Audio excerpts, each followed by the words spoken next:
Hello बच्चों, आज हम करेंगे क्लास 8 साइंस में रहेगा सब्जेक्ट और इसमें लेसन 2 रहेगा सूक्ष्म जीव मित्र एवं शत्रु। तो इससे पहले मैं एक वीडियो बना चुका हूँ जिसमें हम इस लेसन को पाठ्य पुस्तक या एनसीईआरटी की बुक में समझ रहे हैं। तो सूक्ष्म जीव क्या होते हैं और सूक्ष्म जीवों के लाभ क्या होते हैं, ये सब हम पिछली वीडियो में समझ चुके हैं। तो जिसने नहीं देखी तो वो इसी चैनल पे जाके वो देख सकता है। तो आज की इस वीडियो में मैं कराऊंगा हानिकारक सूक्ष्म जीव या सूक्ष्म जीवों की हानियाँ। ठीक है बच्चों, अगर आपको ये वीडियो अच्छी लगे तो आप इसे लाइक कीजिए, इस चैनल को सब्सक्राइब कीजिए और घंटी के बटन को दबाइए ताकि जब भी नई वीडियो आए तो वो आपके तक स्वयं ही पहुंच जाए। तो चलिए शुरू करते हैं। तो इसमें है हानिकारक सूक्ष्म जीव। तो सूक्ष्म जीवों के लाभ हम पढ़ चुके हैं, अब हानियां समझेंगे। तो सूक्ष्म जीव अनेक प्रकार के हानिकारक होते हैं। कुछ सूक्ष्म जीव जो होते हैं मनुष्य, जंतुओं और पौधों में रोग उत्पन्न करते हैं और रोग उत्पन्न करने वाले ऐसे सूक्ष्म जीवों को रोगाणु या रोगजनक कहते हैं। तो कुछ सूक्ष्म जीव भोजन, कपड़े, चमड़े की वस्तुओं को संदूषित कर देते हैं। ठीक है, तो ऐसे सूक्ष्म जीव जो मनुष्यों में, जंतुओं में या पौधों में किसी बीमारी का कारण बनते हैं उन्हें हम रोगजनक सूक्ष्म जीव या रोगाणु कहते हैं। तो रोगाणु किसे कहते हैं? ऐसे सूक्ष्म जीव जो कोई रोग फैलाएं, चाहे वो मनुष्य हो, जंतु में या किसी पौधों में, फसलों में लग जाते हैं जैसे। तो मनुष्य में हानिकारक या रोगकारक सूक्ष्म जीवों के बारे में पढ़ेंगे। मनुष्य में रोग उत्पन्न करने वाले सूक्ष्म जीव श्वास यानी सांस के द्वारा, पेयजल यानी पानी के द्वारा या भोजन के द्वारा शरीर में प्रवेश कर जाते हैं। तो संक्रमित व्यक्ति या जंतु के सीधे संपर्क में आने पर भी रोग का संचरण हो सकता है। तो सूक्ष्म जीवों द्वारा होने वाले ऐसे रोग जो एक संक्रमित व्यक्ति से स्वस्थ व्यक्ति में वायु, जल अथवा भोजन द्वारा फैलते हैं उन्हें संचरणीय रोग कहते हैं। तो आपके पास प्रश्न आता है, संचरणीय रोग किसे कहते हैं? तो संचरणीय रोग की अगर आप परिभाषा लिखोगे तो इसका आंसर है सूक्ष्म जीवों द्वारा होने वाले ऐसे रोग जो संक्रमित व्यक्ति से यानी जो बीमार व्यक्ति से स्वस्थ व्यक्ति में वायु के द्वारा, सांस के द्वारा या जल पानी के द्वारा या भोजन के द्वारा या कायिक संपर्क द्वारा फैलते हैं उन्हें संचरणीय रोग कहते हैं। और संचरणीय रोग है हमारे पास जैसे हैजा, सर्दी जुखाम, चिकन पॉक्स, क्षय रोग और जो आजकल जो बीमारी फैली हुई है कोरोना। तो ये सभी संचरणीय रोग हैं जो एक व्यक्ति से या एक जंतु से दूसरे जंतु को लग जाते हैं, चाहे वो वायु द्वारा लगे, जल के द्वारा और भोजन या डायरेक्ट संपर्क में भी आ सकते हैं कई बार, तो उससे भी ये रोग हो जाते हैं। फिर उसके बाद है आपके पास जब जुकाम से पीड़ित कोई व्यक्ति छींकता है या कोई बीमारी जुकाम से पीड़ित है कोई व्यक्ति छींक देता है तो सूक्ष्म जीव जो होते हैं बूंदों के साथ हजारों रोग कारक वायरस वायु में आ जाते हैं। तो जब भी कोई बीमार व्यक्ति छींकता है तो हवा में जो है वायरस आ जाता है और जब वहाँ से कोई स्वस्थ व्यक्ति गुजरे या उसके आसपास कोई स्वस्थ व्यक्ति हो तो वो वायरस उसके शरीर में चला जाता है। ठीक है, तो वायु के द्वारा उसके शरीर में प्रवेश कर जाता है। फिर उसके बाद है आपके पास उसी प्रकार कुछ कीट हैं, जंतु ऐसे भी होते हैं जो रोग कारक सूक्ष्म जीवों के रोग वाहक बनते हैं। जैसे घरेलू मक्खी है, तो मक्खी क्या करेगी, जैसे कहीं भी सूक्ष्म जीव पे या रोगाणु पे या वायरस के ऊपर बैठी और संक्रमित व्यक्ति के ऊपर बैठ गई, उसके मल के ऊपर बैठ गई, तो वो उड़ के जब किसी स्वस्थ व्यक्ति के पास जाएगी या उसके खाने पे बैठ गई, तो वो वायरस जो है स्वस्थ व्यक्ति के शरीर में चला जाता है। तो घरेलू मक्खी भी रोग वाहक है, रोग का वाहक का कार्य करती है। ये रोगाणुओं को एक स्थान से दूसरे स्थान तक ले जाती है। रोगाणु उनके शरीर से चिपक जाते हैं। जब मक्खी बिना ढके भोजन पर बैठती है तो रोगाणु वहाँ पे रह जाते हैं। तो जो भी व्यक्ति संदूषित भोजन करेगा और वह बीमार हो सकता है। तो इसलिए सलाह दी जाती है कि भोजन को सदा ढक कर रखा जाए और बिना ढके भोजन को ना खाएं। ठीक है। तो इसमें और भी सूक्ष्म जीव है जो बीमारियों का कारण बनते हैं। जैसे हमारे पास मादा, ये मच्छर है, प्लाज्मोडियम है या मलेरिया परजीवी है। ठीक है। या मादा एनाफ्लीज मच्छर है और प्लाज्मोडियम है। तो और एक मादा एडीज मच्छर है। तो ये जो हमारे पास मादा एनाफ्लीज मच्छर होता है, ये मलेरिया का कारण बनता है। जब भी जिस व्यक्ति को काटता है ये, तो उसको मलेरिया हो सकता है। और मादा एडीज मच्छर जो है वो जब काटता है इंसान को तो डेंगू हो जाता है उसे। तो ये मलेरिया और डेंगू को नियंत्रण किस प्रकार कर सकते हैं, यदि हम पानी को इकट्ठा ना होना दें। तो आप ये चित्र भी देख रहे हो, और ये क्योंकि ये पानी में ही पनपते हैं, तो पानी ही नहीं होगा तो ये मच्छर भी नहीं उत्पन्न होंगे। तो सभी मच्छर जल में उत्पन्न होते हैं।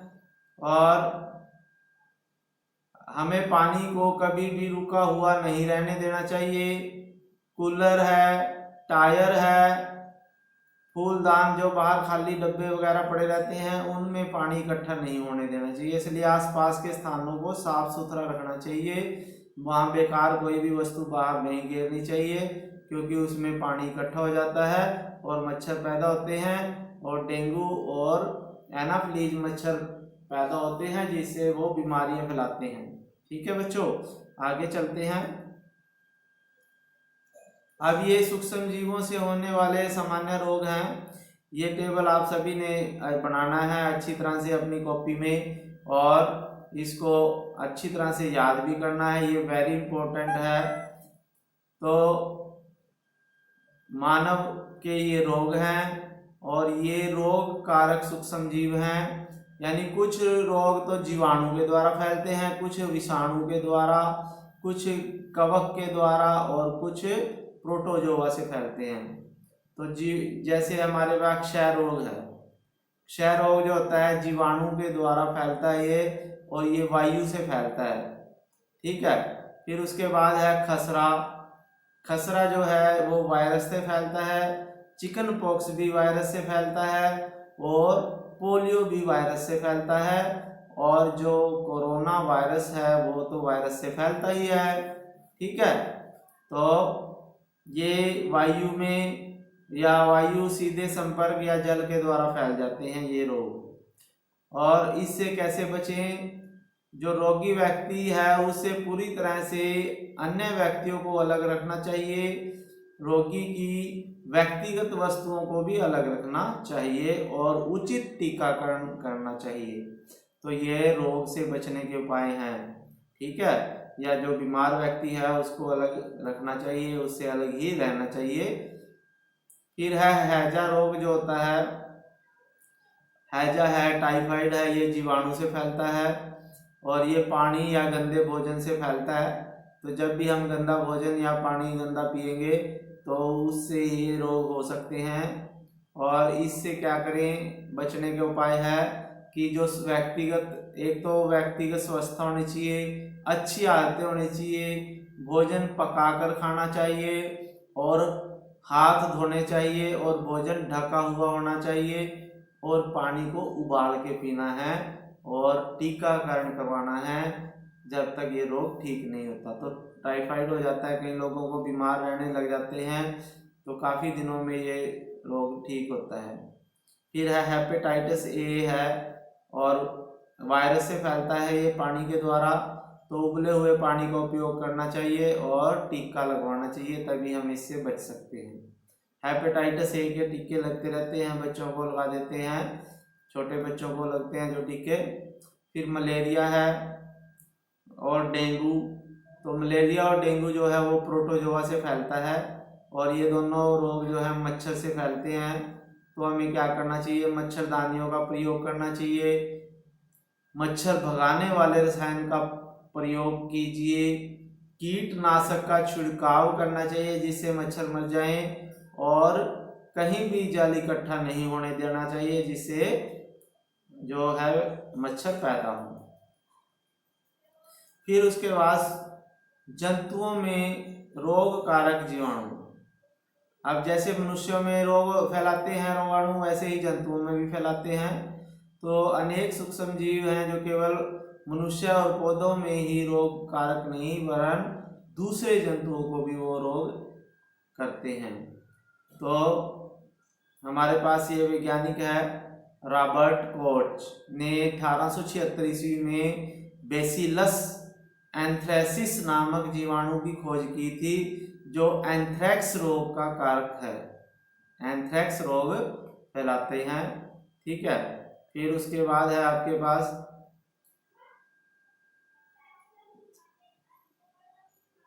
इससे ऊपर चलते हैं।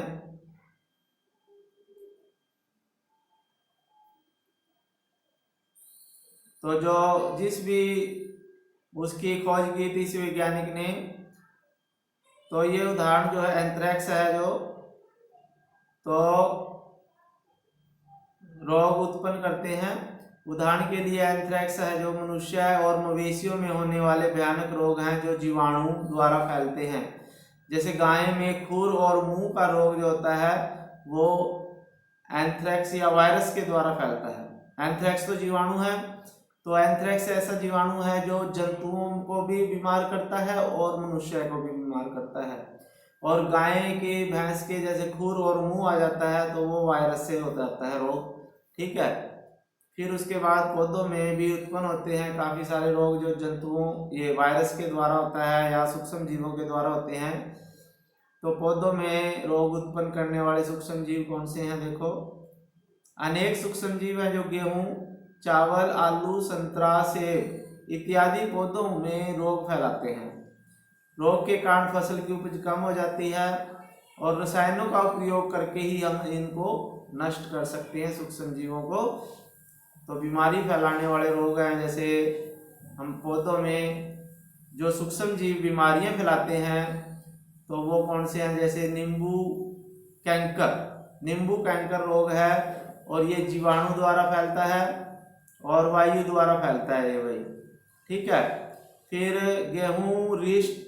गेहूं में रस्ट नामक रोग आता है जो कवक से आता है और ये वायु और बीज, यानी अगर बीज ऐसा होगा बीमारी वाला या वायु में रिष्ट नामक कवक आ जाते हैं तो उससे भी ये रोग फैल और लग जाता है। भिंडी की पीत यानी भिंडी जो है पीली पड़ जाती हैं तो वायरस से होता है और कीट पतंगों के कारण ये वायरस आ जाता है उनके पास। फिर उसके बाद है फूड पॉइजनिंग या खाद्य विषाक्तन यानी भोजन का विषैला हो जाना। तो इसमें क्या होता है, कई बार भोजन जो है खराब हो जाता है सूक्ष्म जीवों के कारण विषैला हो जाता है। तो घर पर आने पर उसे जैसे किसी बच्चे ने पार्टी में कुछ खा लिया तो घर में आके उसे उल्टी लगी, अस्पताल ले गए और डॉक्टर ने बताया उसने विषाक्त भोजन खाया है। तो इसका क्या कारण हो सकता है, तो ये पढ़ते हैं तो जो सूक्ष्म जीवों द्वारा संतुषित भोजन से खाद्य या खाने के जो वस्तुएं हैं या भोजन है वो विषाक्त हो जाता है। हमारे भोजन में उत्पन्न होने वाले सूक्ष्म जीव कभी कभी विषैले पदार्थ उत्पन्न करते हैं, यह भोजन विषाक्त बना देते हैं, जिसके सेवन से व्यक्ति बीमार हो जाता है, कभी कभी तो उसकी मृत्यु तक हो जाती है। ठीक है, तो काफ़ी सारे सूक्ष्म जीव हैं जो भोजन को विषैला बना देते हैं, और इनको भोजन को या खाद्य सामग्री को बचाने के लिए हम क्या कर सकते हैं। एक तो है खाद्य परिरक्षण। खाद्य परिरक्षण के द्वारा हम भोजन को लंबे समय तक ठीक रख सकते हैं। जैसे हमारे पास है, हम पके हुए भोजन का घर पर परिरक्षण किस प्रकार कर सकते हैं। आप जानते हैं खुले और नम स्थान पर रखी गई ब्रेड पर कवक आ जाती है और सूक्ष्म जीव हमारे भोजन को संदूषित कर देते हैं।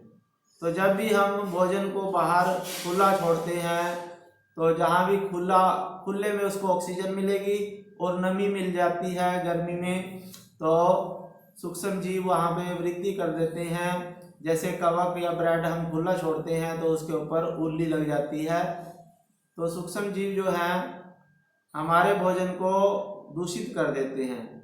संदूषित भोजन से दुर्गंध आने लग जाती है, स्वाद उसका खराब हो जाता है, रंग रूप में परिवर्तन आ जाता है।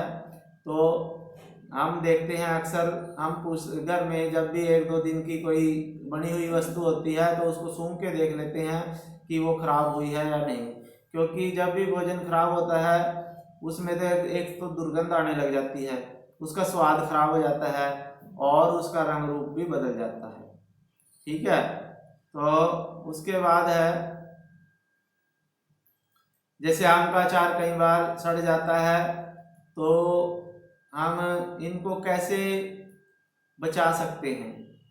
तो सबसे पहले तो रासायनिक उपाय हैं हमारे पास। तो रासायनिक उपाय क्या हैं, जैसे नमक और खाद्य तेल का उपयोग करके सूक्ष्म जीवों की वृद्धि को रोका जा सकता है। इन्हें हम परिरक्षक कहते हैं, यानी कोई भी पदार्थ जो सूक्ष्म जीवों को वृद्धि होने से उनकी रोकता है उसे परिरक्षक कहते हैं। तो नमक है अथवा अम्ल, खाद्य अम्ल यानी सिरके का उपयोग करते हैं, जैसे अचार जब भी डालते हैं तो सूक्ष्म जीवों की वृद्धि नहीं होती। सोडियम बेंजोएट है, सोडियम मेटाबाइसल्फाइड है, तो ये इनका भी प्रयोग कर लेते हैं हम। और जैम, स्क्वैश आदि बनाने में इनका उपयोग करते हैं, जिससे वो लंबे समय तक ठीक रहते हैं। ठीक है, जैसे नमक, जब भी अचार पाते हैं आम का तो उसमें नमक डालते हैं पहले, ठीक है, और फिर उसको सिरके के अंदर डुबो के रखते हैं। इससे क्या होता है, सूक्ष्म जीव उसमें वृद्धि नहीं करते और वो कई कई साल तक अचार खराब नहीं होता। तो इन्हें हम परिरक्षक बोलते हैं। परिरक्षक यानी जो खाद्य पदार्थों की रक्षा करते हैं सूक्ष्म जीवों से। और सोडियम बेंजोएट है, सोडियम मेटाबाइसल्फाइड है, ये ऐसे रासायनिक पदार्थ हैं जो जैसे हमारे पास जैम है, स्क्वैश है, उनको लंबे समय तक खराब नहीं होने देता। फिर उसके बाद है नमक द्वारा परिरक्षण कैसे करते हैं। जैसे हमारे पास नमक से कैसे हम बचाते हैं भोजन को। सामान्य नमक का उपयोग मांस मछली के परिरक्षण यानी मांस मछली को लंबे समय तक ठीक रखने के लिए करते हैं। तो जीवाणुओं की वृद्धि रोकने के लिए हम क्या करते हैं, मांस और मछली को सूखे नमक में ढक लेते हैं। और नमक का उपयोग आम, आंवला, इमली के परिरक्षण में भी किया जाता है। ठीक है बच्चों। फिर उसके बाद चीनी द्वारा भी हम परिरक्षण कर लेते हैं। चीनी का उपयोग करते हैं हम भोजन को लंबे समय तक ठीक रखने के लिए। तो चीनी द्वारा कैसे करते हैं, जैसे जैम है, जेली, स्क्वैश है, ये चीनी द्वारा इनका परिरक्षण किया जाता है। चीनी क्या करती है, खाद्य पदार्थों में से इनमें से नमी सोख लेती है और जिससे जीवाणुओं की वृद्धि नहीं हो पाती और वो लंबे समय तक ठीक रहता है। जैसे जैम है, जेली है, स्क्वैश है, इनमें चीनी का उपयोग करते हैं ठीक रखने के लिए। फिर उसके बाद है आपके पास तेल और सिरके का भी उपयोग करते हैं। तो मैंने अभी बताया था आपको, तेल के द्वारा जैसे अचार है, अचार डालते हैं हम, या सब्जियां, फल सब्जियां, मांस का परीक्षण भी इस विधि से करते हैं तेल के द्वारा, और सिरके से हम बचा लेते हैं। फिर गर्म और ठंडा करना, तो गर्म और ठंडा करना भी सूक्ष्म जीवों को नष्ट कर देते हैं। जैसे हम दूध को उबाल देते हैं, तो उबाल देने से क्या होता है, जो दूध वगैरह है जो उसमें सूक्ष्म जीव मर जाते हैं। और हम खाद्य पदार्थों को रेफ्रिजरेटर में भी रख देते हैं, ठंडे स्थानों पे रखते हैं, जिससे सूक्ष्म जीव वृद्धि नहीं करते और भोजन काफी लंबे समय तक ठीक रहता है। और एक पाश्चुरीकरण विधि है। पाश्चुरीकरण विधि क्या होती है? पाश्चुरीकरण विधि को बिना उबाले इस्तेमाल किया जाता है, क्योंकि यह सूक्ष्म जीवों से मुक्त होता है। इस पाश्चुरीकरण विधि में हम क्या करते हैं, दूध को पहले 70 डिग्री सेल्सियस तक गर्म करते हैं, 15 से 30 सेकंड के लिए गर्म करते हैं, फिर उसको एकदम से ठंडा कर देते हैं और उसका भंडारण कर देते हैं थैलियों में। तो जो दूध की थैलियाँ आती है ना, उसमें दूध खराब क्यों नहीं होता कई दिन, क्योंकि उसमें पाश्चुरीकरण विधि से दूध को पैकेट में बंद किया होता है। तो ऐसा करने से सूक्ष्म जीवों की वृद्धि रुक जाती है। और इस खोज को लुई पाश्चर ने किया था। किसने? Louis Pasteur. और इस विधि को हम पाश्चुरीकरण विधि कहते हैं। तो पाश्चुरीकरण विधि में क्या है, 70 डिग्री सेल्सियस तक दूध को गर्म करेंगे और उसको एकदम से ठंडा कर देते हैं और पैकेट में बंद कर देते हैं, जिससे सूक्ष्म जीवों की वृद्धि रुक जाती है। और ये लुई पाश्चर ने ये विधि खोज करी थी। लुई पाश्चर ने पाश्चुरीकरण विधि की खोज की। ठीक है, तो आपने ये याद रखना है। फिर है भंडारण और पैकिंग। आजकल मेवे जो है, सब्जियां हैं, वायुरोधी सील किए गए पैकेटों में इनको बेचा जाता है। इससे क्या होता है, सूक्ष्म जीवों से हो जाती है रक्षा। जैसे हमारे पास मेवे हैं, सब्जियां हैं, उनको वायुरोधी पदार्थ पैकेट में रख देते हैं, उनमें वायु भी भरी होती है, तो जिससे वो खराब नहीं होते, सूक्ष्म जीव वहां तक नहीं जाते। और नाइट्रोजन स्थिरीकरण। तो नाइट्रोजन स्थिरीकरण क्या होता है? राइजोबियम जीवाणु के बारे में हम पढ़ चुके हैं। तो नाइट्रोजन स्थिरीकरण क्या होता है? ये है राइजोबियम जीवाणु जो होते हैं, लेग्यूम पौधों की ग्रंथियों में रहते हैं। लेग्यूम पौधे होते हैं जिनके फल जो होते हैं, फलीदार पौधे होते हैं, उनके ऊपर फलियां आती हैं। जैसे चना है, मटर है, और दालें हैं या सरसों है, ये सभी फलीदार पौधे होते हैं। इनकी जड़ों में राइजोबियम नामक जीवाणु पाए जाते हैं। तो जैसे सेम और मटर जो एक सहजीविता है, कभी कभी तड़ित या विद्युत द्वारा नाइट्रोजन का स्थिरीकरण होता है, परंतु आप जानते हैं नाइट्रोजन की मात्रा वायुमंडल में स्थिर रहती है, तो इसलिए आश्चर्य होगा कि यह कैसे संभव है। तो नाइट्रोजन स्थिरीकरण में नाइट्रोजन चक्कर है हमारे पास। आपके पास ये चित्र दिखाया गया है। तो जो फलीदार पौधे होते हैं उनकी जड़ों में ये सूक्ष्म जीव होते हैं, जो आपके पास ये दिख रहे हैं छोटे छोटे। तो ये लेग्यूम पौधे की जड़ की ग्रंथियां हैं। ठीक है, तो जो वायुमंडल की नाइट्रोजन को नाइट्रेट में बदलते हैं और मिट्टी को उपजाऊ बनाते हैं। तो नाइट्रोजन चक्कर पढ़ेंगे, ये भी इम्पोर्टेंट है। हमारे वायुमंडल में 78% गैस जो है नाइट्रोजन होती है, और सभी इस जीवों के लिए आवश्यक संघटक है, जो प्रोटीन, पर्णहरित, न्यूक्लिड एसिड और विटामिन। उसके बाद क्या है, देखो, में उपस्थित होती है। नाइट्रोजन कहाँ होती है भाई? देखो, नाइट्रोजन जो है प्रोटीन में, क्लोरोफिल में, ठीक है, और विटामिन्स में उपस्थित होती है भाई ये नाइट्रोजन, और वायुमंडल में 78% होती है ये। तो पौधे एवं जंतु वायुमंडलीय नाइट्रोजन का उपयोग सीधे नहीं कर सकते, तो वो मिट्टी में उपस्थित जीवाणु नीले हरे शैवाल वायुमंडलीय ऑक्सीजन या वायुमंडलीय नाइट्रोजन का स्थिरीकरण करके नाइट्रोजन को नाइट्रेट में बदल देते हैं। किस में बदलते हैं? नाइट्रोजन को नाइट्रोजन यौगिक में, यानी नाइट्रोजन को नाइट्रेट में बदल देते हैं। और जब नाइट्रोजन इस प्रकार के यौगिकों में परिवर्तित हो जाती है तो पौधे उसका उपयोग मिट्टी में से जड़ तंत्र द्वारा करते हैं और इसके पश्चात अवशोषित नाइट्रोजन का उपयोग प्रोटीन और अन्य यौगिकों के संश्लेषण में करते हैं। ठीक है बच्चों। फिर उसके बाद है पौधों पर निर्भर करने वाले जंतु।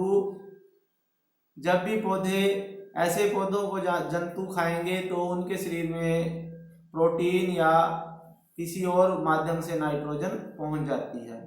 और जब पौधों और जंतुओं की मृत्यु होती है तो क्या होता है बच्चों? जब भी पौधों और जंतुओं की मृत्यु के बाद वो मिट्टी में उपस्थित जीवाणु जो हैं नाइट्रोजनी अपशिष्ट को नाइट्रोजन यौगिक में परिवर्तित कर देते हैं और पौधों द्वारा पुनः उपयोग किया जाता है। और कुछ विशिष्ट जीवाणु नाइट्रोजन यौगिक को नाइट्रोजन गैस में परिवर्तित कर देते हैं और जो वायुमंडल में चली जाती है। परिणाम स्वरूप वायुमंडल में जो नाइट्रोजन की मात्रा थी वो लगभग उतनी ही रहती है जितनी 78% होती है। तो इसमें हम इसके द्वारा समझ लेते हैं इसको। नाइट्रोजन चक्कर है ये। तो सबसे पहले वायुमंडल में जो नाइट्रोजन होती है ये, ठीक है, तो ये वायुमंडल में नाइट्रोजन है। तो ये एक तो हमारे पास है वायुमंडलीय नाइट्रोजन जो है जीवाणु और नीले हरे शैवाल के द्वारा स्थिरीकरण होता है, उसका नाइट्रेट में बदल देते हैं। और जीवाणु जो है नाइट्रोजन को नाइट्रोजनी यौगिक में परिवर्तित करते हैं और वह मिट्टी में मिल जाती है और मिट्टी से पौधे अवशोषित कर लेते हैं। यानी सबसे पहले नाइट्रोजन मिट्टी में जानी चाहिए। तो मिट्टी में दो तरीके से जाती है। एक तो जब भी वायुमंडल में ये तड़ित होती है ना, जब भी बिजली चमकती है, तूफान आता है, बारिश होती है, तो अब भी वायुमंडल की नाइट्रोजन नाइट्रेट में बदल जाती है। और जो नीले हरे शैवाल हैं, जो राइजोबियम नामक जीवाणु हैं, वो भी वायुमंडल की नाइट्रोजन को नाइट्रेट में बदल के मिट्टी में मिला देते हैं। ठीक है। तो जब ये मिट्टी में मिल जाएगी तो ये पौधों के पास जाएगी, मिट्टी से पौधे ले लेते हैं और पौधों को जब जंतु खाते हैं या पौधों से प्राप्त अनाज वगैरह जो भी है जंतु खाते हैं तो वो जंतुओं के शरीर में चली जाएगी। और जब जंतु जो हैं उत्सर्जन करेंगे या उनकी मृत्यु हो जाएगी तो वो फिर से मिट्टी में मिल जाते हैं और मिट्टी में मिली हुई नाइट्रोजन दोबारा फिर से कुछ सूक्ष्म जीव ऐसे होते हैं जो नाइट्रेट को नाइट्रोजन में बदल देंगे और ये नाइट्रोजन दोबारा से फिर वायुमंडल में चली जाती है। तो इस प्रकार से नाइट्रोजन जो है वायुमंडल में घूमती रहती है एक नाइट्रोजन चक्कर के द्वारा। ठीक है बच्चों। फिर उसके बाद हमने ये पढ़ लिया है, ये लेसन पूरा हो चुका है। उसके बाद मैं आपने इसमें क्या सीखा है, ये प्रमुख शब्द हैं और ये आपने क्या सीखा, ये वही पूरा लेसन है दोबारा से। ठीक है। मेन पॉइंट है, ये अगली वीडियो में कराऊंगा, अभी इस वीडियो में फिर बहुत लंबा हो जाता है। ठीक है। और ये इधर आपके पास हैं मुख्य बिंदु हैं जो पूरे लेसन में मैंने आपको समझा दिए हैं। तो अगर ये वीडियो अच्छी लगी है तो आपने इसको लाइक करना है, चैनल को सब्सक्राइब कर लेना है और बेल आइकन को दबाना है और अपने दोस्तों को इसको शेयर भी करना है। ठीक है बच्चों। ओके, थैंक यू, जय हिंद।